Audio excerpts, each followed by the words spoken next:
To do in this little video is talk about a topic that unfortunately we're not going to have time to cover in class due to all of the days lost by holidays, etc., etc., and that is radioactive decay.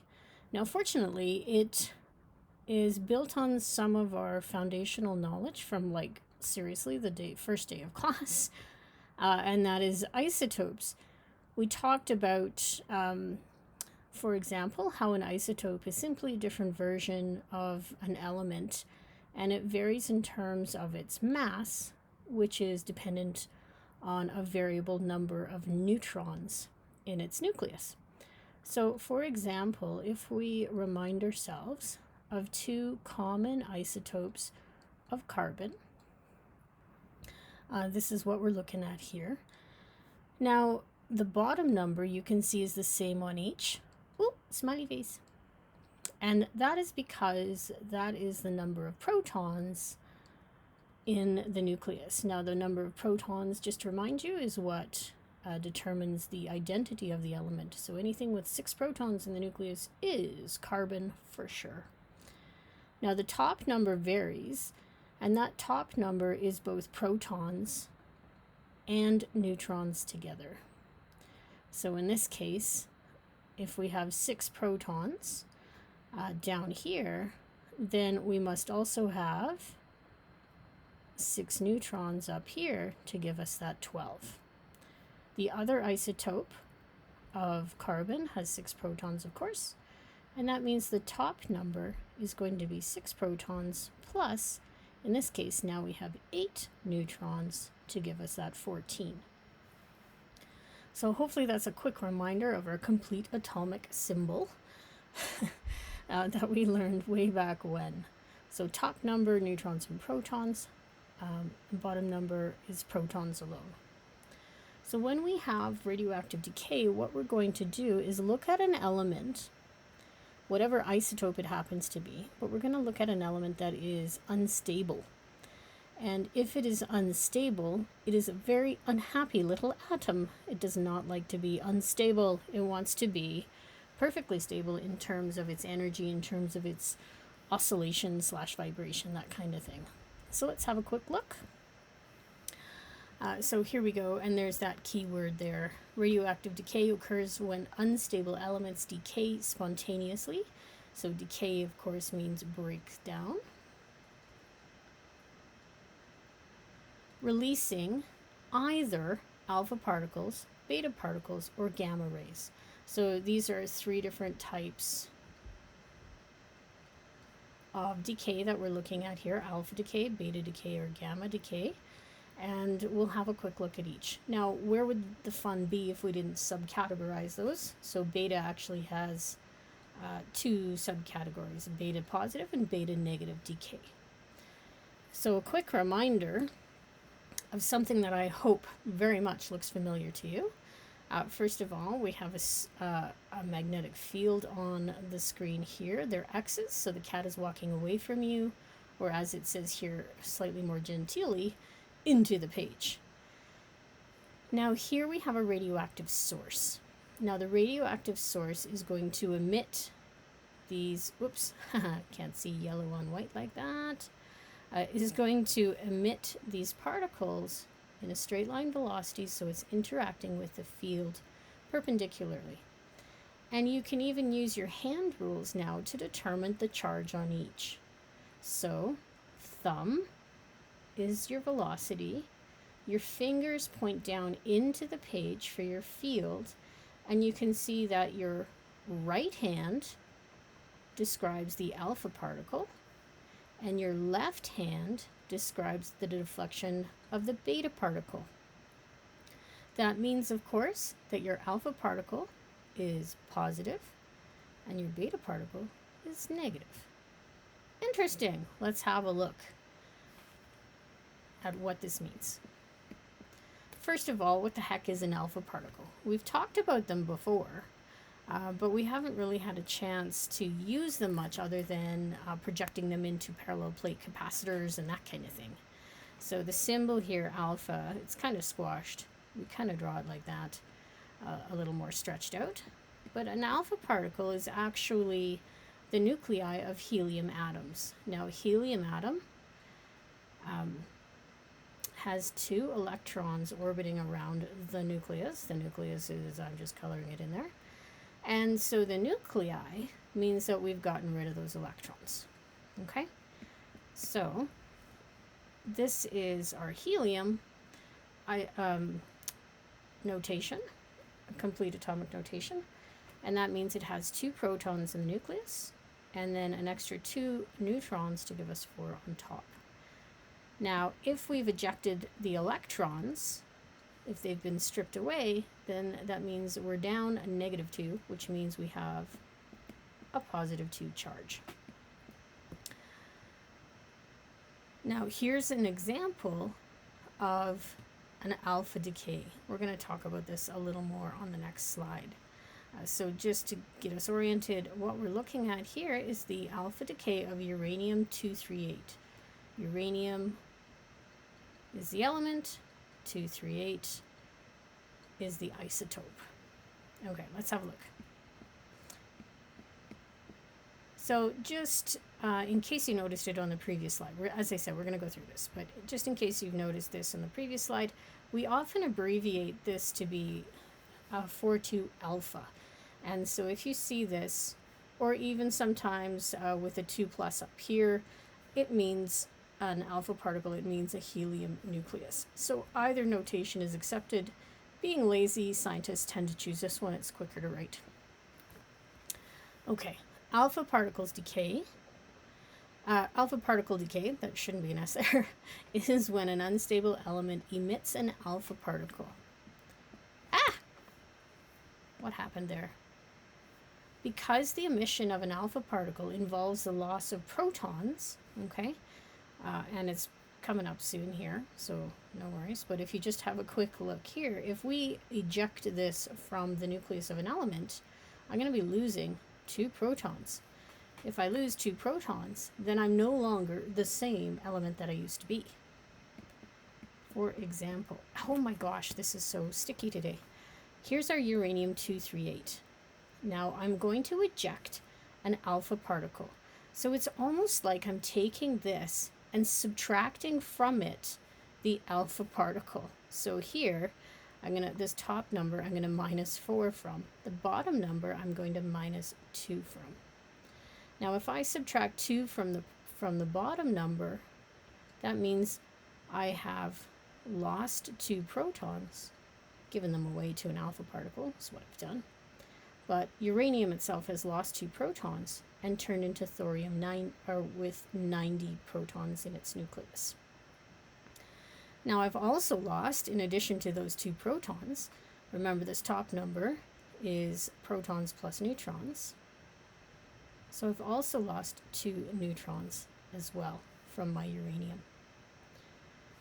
Total, I go from uranium-238 down to uranium-234, or did I say uranium? Thorium-234, and an alpha particle like that. Okay?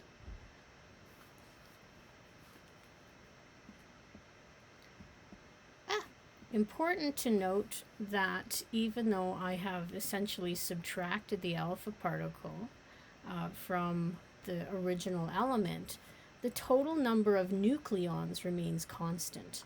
Now, a nucleon is just a combined term for protons and neutrons together. Okay? So we start with 238 protons and neutrons together. We end up with 234 plus 4. What's that? 238, of course. On the bottom, if you just want to double check for giggles, we have 92 protons to start, and then we end up with 90 plus 2, 92 protons to finish. So mass is conserved, of course it is, mass is conserved in this type of decay. It is important to note, though, that our original element changes into something completely different. And this is why physics is cool, because we get to do this. Okay, alpha particle, simply pull out an alpha particle from whatever you start with, and then look up the element that you become. So whatever you start with, minus 2 protons. Look that up on the periodic table, and you're good to go. Now, we'll have a quick look at beta decay, and as I mentioned earlier, there's kind of like two subcategories of that. One is positive and one is negative. So first of all, what is a beta particle? Beta particles are high energy electrons, so our hand rule is right there because that is a negative particle, and they are ejected from a nucleus. Now, we can't just get rid of a negative charge and just leave it like that. Okay, that can't happen. With alpha decay, we got rid of positive charge, but we did it as an entire particle with protons and neutrons together, that alpha particle. Beta decay involves simply a beta particle getting jettisoned off, and it is an independent charged particle. So in that case, we have to do something. So really quickly though, oh, my beta became a B. Beta negative decay emits an electron, and it looks like this. So this is just our fancy symbol. Now Carrie would just write it like that because I'm lazy and I do a lot of chemistry, so I would do it like this. However, this is proper notation for an electron. It means it has 0 nucleons, no neutrons and protons. Of course it doesn't, but that's the notation we use. And then -1 here is actually the charge that we're given it. Okay, so I know that's weird, but it is essentially just losing an electron. There's a little more to it, but we'll have a look. Beta positive decay, so this is type 1, type 2. Beta positive decay emits a positron. What the heck is a positron? A positron is essentially an electron, but with the reverse charge. So this is maybe the first time you've ever heard of a positron. It is essentially an electron with a positive charge. So it has the same mass as an electron. You're thinking, well, a proton has the same charge as an electron. Sure does, but a proton is humongous compared to an electron. A positron, same size, same bat channel, but opposite charge this time. Okay, that's weird. Let's have a look at one of these at a time. First of all, just a collective note though before going on, that both alpha and beta decay eject these particles at super ridiculous high speeds. So there's a lot of momentum loss to the original nucleus, but as the nucleus is decaying because it's unstable, it usually wants to get rid of energy, and this is one way it does it. The faster the ejected particle, the more energy that is lost from that nucleus. Okay, let's have a look at negative decay. So first of all, why do we get rid of these electrons? As it says here, an unstable atom needs to undergo change. Okay, if you remember, your nucleus is a bunch of protons stuck together in a small geographic location, if you want to think of it that way. And if these guys are protons, then they hate each other. All these positive charges hate each other and they want to repel. Well, we bung in some neutrons in there to help stabilize it. If the number of neutrons versus the number of protons is not quite correct for this particular atom, it becomes unstable. It starts to oscillate and it needs to stabilize. And one way, whoops, classic Carrie. One way it does this is to eject from the nucleus an electron, like this.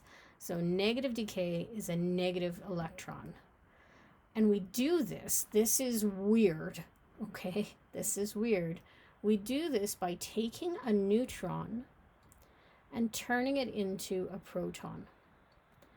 Now, if we take a neutron and turn it into a proton, well, the neutron was neutral to begin with. If we've made a proton, we must also simultaneously make an electron to maintain our charge neutrality. Okay, we can't just make charge up. It has to come from somewhere in the universe. If a neutron becomes a proton that's positively charged, we also have to simultaneously make an electron. So step 1, negative decay. Shaky, shaky, shaky, unstable. I'm not happy. Something needs to change. a neutron is converted into a proton, and an electron is emitted to conserve charge. So super funky, weird new stuff. I love it. Let's have a look. So first of all, just a reminder, a neutron is converted into a proton and an electron is emitted to conserve charge. So here we have TL208. Okay, so just keep track of that. Before we even talk about this, I just want to show you that our nucleons, 208, are conserved as well. Remember, nucleons just protons and neutrons together. So nucleons 208, nucleons 208. So we've already got the same amount here. This is 0. And what the heck is that, Carrie? We'll get to that. Okay, so nucleons are conserved. That's fantastic. What's happening down here? Well, one of those nucleons, see, that number doesn't change from this element to this element, but the bottom number changes. And that's because one of these neutrons is turning into a proton. So I have 81, and then one of those neutrons becomes a proton, 82. If I've changed this number, then my identity changes as well. I've made an extra proton, and so now I have to make an electron to emit as well. I used this one here because this is an alternate notation. And actually, I kind of prefer it because the B means beta decay. And if you see B negative like that, you know it's negative beta decay. And then 0 up here just means no protons or neutrons. And I know I've got stuff popping up here, so brace yourself because it's going to cover up what I just wrote. Okay? But essentially, this guy here, this beta negative particle, that's the same as our electron that we are emitting. Okay, let's see what I've written over top of. So first of all, remember, nucleons are conserved. Been there, done that. Secondly, charge is conserved because if we've made a proton, we also need to make an electron. Thirdly, this little guy, and guess what he is? He's something called an antineutrino. He has a very, very small mass and a neutral charge, but he is emitted in order to conserve momentum and energy.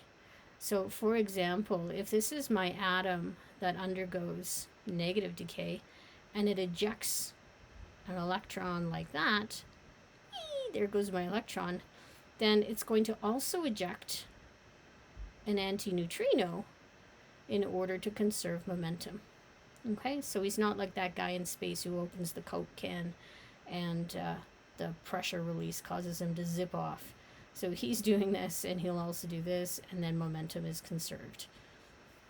Okay, so antineutrino, in this case, everything is very negative. Okay, our ant in this case is not a nice one, unlike our Young's double slit.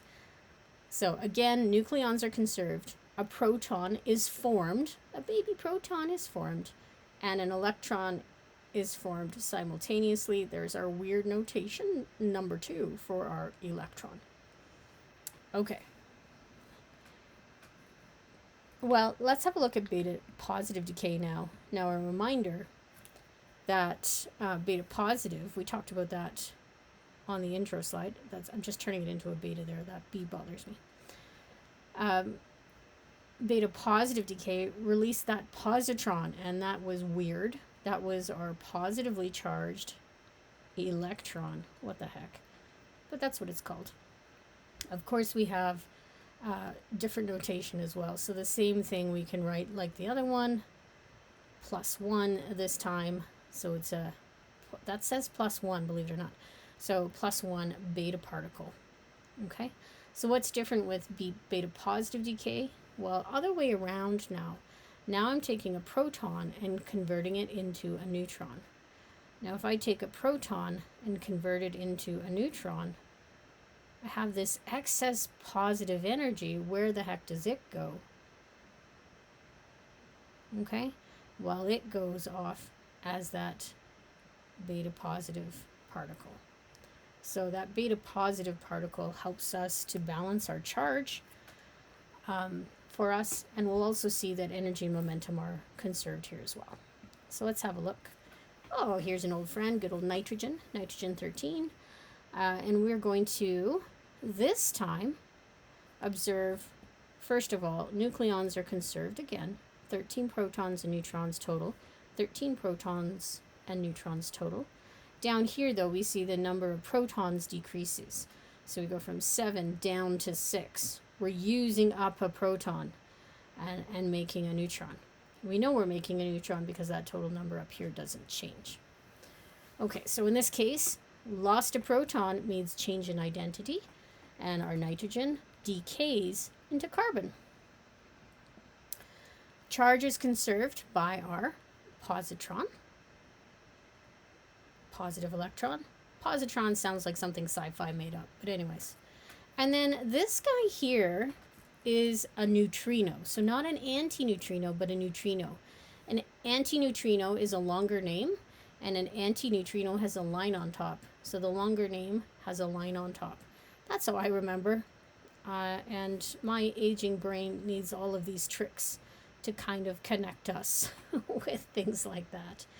But it's the same reason. If I'm emitting a positron at high velocity, then I also need to emit a neutrino in order to balance that momentum. Okay? So maintenance of energy and momentum. Mass is conserved, charge is conserved, energy and momentum are conserved. All the laws of the universe are maintained. We have not broken physics. Not yet. Okay, so just really quickly, what's going on here with the protons to neutrons and vice versa. So beta negative or beta positive decay in this case. This involves something called the weak nuclear force. Now, the weak nuclear force is one of our fundamental forces, just like gravity is a fundamental force, we think. That one's up for debate, actually. But anyways, gravity is our fundamental force so far. Electromagnetism is a fundamental force. So the combined, good old Maxwell, those combined forces. Strong nuclear force and weak nuclear forces are the other two fundamentals. Now, this movement here between protons and neutrons can happen because of this weak nuclear force. Fortunately, we don't have to know the details behind that, but just know that that is, or just so I can tell you why it happens. Because of adjustment in that weak nuclear force, we can allow this conversion to be maintained. If we ever have more time to talk about this, then we will talk about what makes up a proton and what makes up a neutron and how we can actually do this. That'd be a fun follow-up video for Easter. Okay, as you can see here, you probably already read it while I'm babbling on there, but this is just a cool fact. 100 trillion solar neutrinos, so coming from the sun, pass through your body every single second. An even more fun fact is that 1 million of these solar neutrinos pass through the very tip of your nose every second. So if you tap the tip of your nose with your finger, you're pretty much tickling 1 million neutrinos. And who doesn't like to finish the day by tickling neutrinos? Come on, that's good stuff, people. That is good stuff. Okay. I won't keep harping on. I know you can go back and re-watch things if if they're not quite there yet for you. So I'm going to keep the video short by cramming in gamma rays next. So the coolest symbol ever, little gamma rays, super high energy. And what the heck is a gamma ray? Well, hopefully it sounds familiar to you. They are photons, that word should be familiar to you, with very short wavelengths. Very short wavelengths means super high frequency. And hopefully, the reason they should sound familiar is because they're on the far extreme of our EMR spectrum. Remember, rabbits made in very unusual, expensive gardens, way down here. So super high frequency, we've got gamma rays down here. Whoop, that's supposed to have a loop in it. Pretend that has a loop in it. Anyways, okay. So high frequency, super high energy is the deal with these guys. but they are just EMR that's being let off. Now, EMR, as you know, has some pretty special properties. This is the symbol for our gamma ray. And what does this mean? It means I clicked too fast. It means it is a particle without charge. No protons, neutrons, and no charge. So we know that already. When do we see gamma ray decay? Say that 10 times fast. Our excited nuclei, so our atom, remember these guys? The electrons in their orbitals are just doing their thing, by the way. These guys out here, though, or in here, I should say, in the nucleus, start to oscillate again. They're unstable because of too much energy. Now, this can happen for a number of reasons, but the easiest and quickest way for them to stabilize is to release a gamma ray. These guys, as we just mentioned, have a ton of energy. So for every little gamma ray that we release, we're going to release massive amount of energy. Interestingly, this is the one you want on the test, guys. Element ID doesn't change. Proton doesn't change. Numbers don't change. Neutron numbers do not change either. So everything stays the same. You just emit a gamma ray at the end. Gamma decay, because it comes from these unstable nuclei. Well, as I mentioned earlier, a nuclei can be unstable for several reasons. Maybe it's accidentally absorbed radiation from a different source, so it's gained too much energy itself. Or maybe, as the example I'm going to show you, maybe it occurs after another type of decay. So let's have a look at our example there. I'll just finish this next thought off here. I think I just said it though. The previous decay may leave the nucleus over-energized, and gamma decay occurs as a result. So here's our story. We have boron, good old boron. Now boron undergoes, he's unstable, and undergoes a decay into carbon. Okay, so beta decay. Here we have, here we have a proton being formed. So if a proton is being formed, then we're also going to have to make an electron to balance that charge. So this is beta negative decay because we're making an electron. Okay, so our beta negative decay turns our boron into carbon. And do you guys see that asterisk symbol there? Now that means high energy. That really means unstable. It means that it is a form that cannot last. So this means something will happen next. So just a reminder also, V with a line on top is longer than just V. So this is our anti-neutrino that is formed. Okay, 3, 2, 1. Poof. The excited, and again, that's our little asterisk that we see. Excited carbon nucleus then undergoes gamma decay. So the gamma decay is now what we're going to look at in the bright yellow. And you can see it's not too terrible. Gamma decay shows the same element, isotope and everything, turning into the same element, isotope and everything. It's just that our energy is being given off as a gamma ray. So energy or excess energy here goes off in our gamma ray there. Okay. That's it, really, for gamma. If you see a gamma symbol and the elements don't, or if you see a weird symbol and the elements don't change, you know it's gamma. Okay, radiation penetration now. Really quick. Just want to talk to you about this because, again, there's a lot of preconceptions with some of this stuff.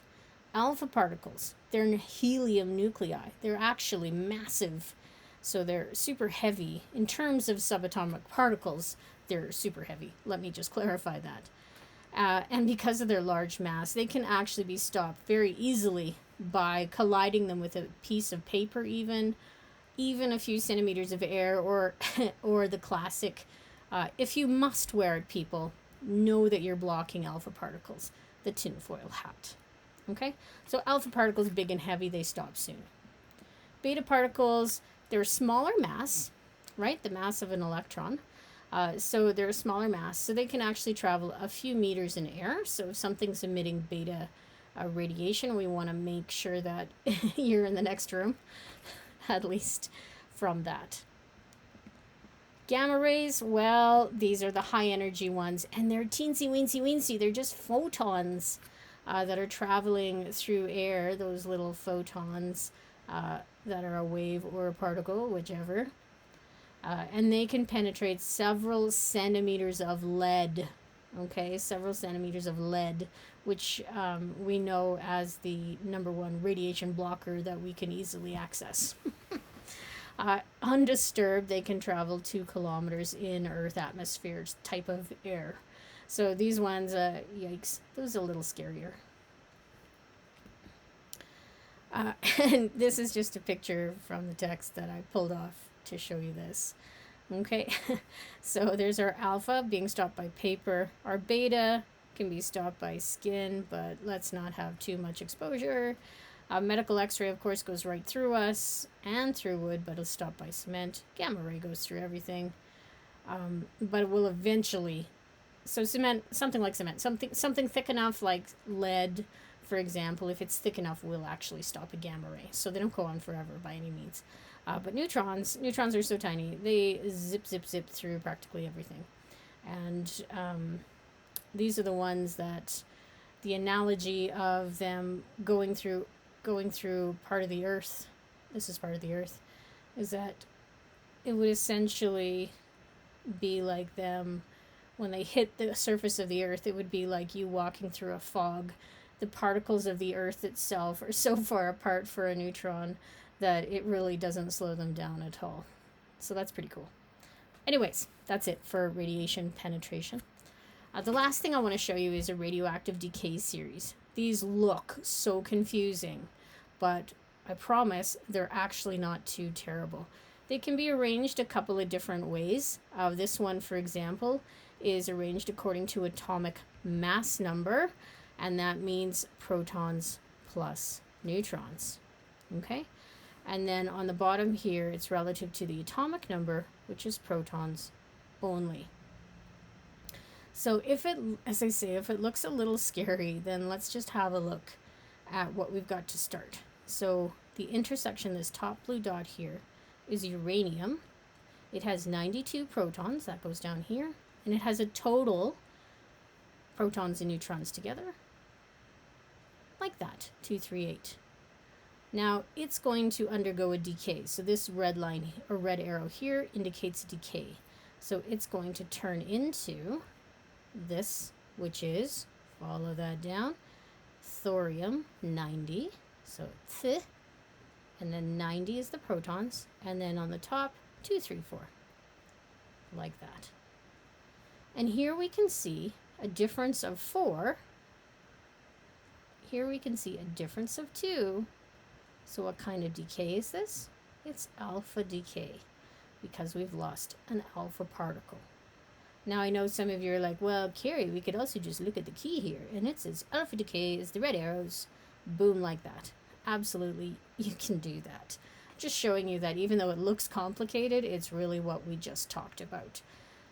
This one here, if we just do one more, 2, 3, 4, 90, thorium is where we're going to start. Now thorium is going to undergo another decay, and you can see it's called series, and that's because we start with one thing and then it decays, decay,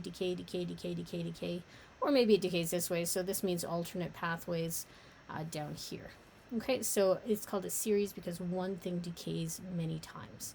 So let's have a look at thorium. What's happening to thorium? Thorium is undergoing a change here, and it's going to become 91. So so we've changed this guy here. Let's just write down, for tidiness, we'll write down the top number, our nucleons, which hasn't changed. So that's 2, 3, 4. So we've got conservation of mass. Number of protons and neutrons doesn't change, but because down here our protons have changed, that means our protons have increased. That means we've used a neutron to make that proton. If I've made a charged particle, I also need to emit a negative particle. And so that tells us that we have undergone beta negative decay because we need that negative. The other guy is the antineutrino. Just for tidiness sake, I'll pop him in. Okay? And then we can see another beta decay and then an alpha, etc., etc., etc.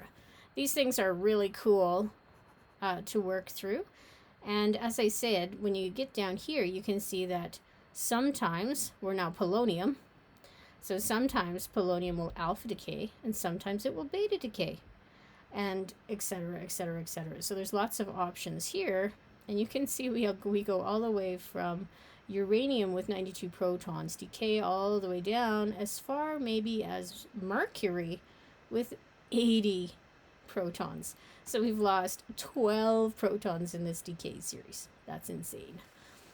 Okay, that's it, guys. I just wanted to give you a quick intro. If you have any questions on this, of course, you know what to do. Send me a quick email. And now enjoy the questions that follow.